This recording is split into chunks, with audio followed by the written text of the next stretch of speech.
All right, I want to talk beef cow slaughter, but I want to preface this by saying we've talked about this.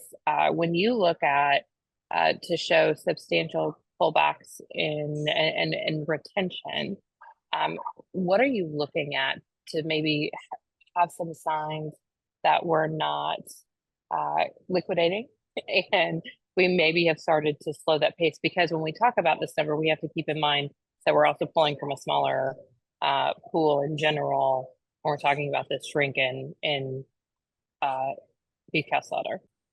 Yeah, so I often will look at Megan, just where do we sit in terms of percentage of beef cow slaughter relative to beginning beef cow herd, as a way to kind of get a better handle on whether we're building or not. I'll always say, when we're 8% or above in terms of beef cow slaughter relative to beginning inventory, we're probably not growing the herd. When we're below that, we probably are. That's kind of been the history of the data that we've seen.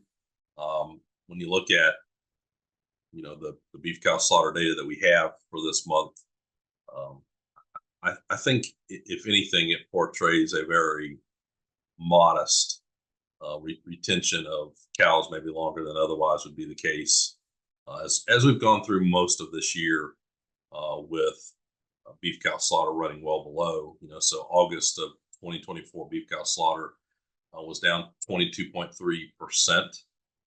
Year to date, beef cow slaughter down 15.8% relative to 2023.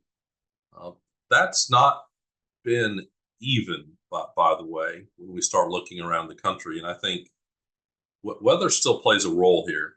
I think as we look at the last month and a half or so, it's gotten dry in a number of places again. But when you look at some of the regional federally inspected totals, one that sticks out to me, Iowa, Kansas, Missouri, Nebraska. So certainly dry in 23. In 2024, down 23.4%, is what we've seen thus far.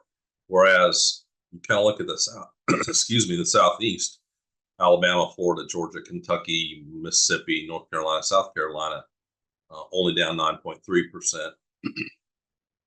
Just to kind of give you a bracket of the regional differences we're seeing there in terms of beef cow slaughter.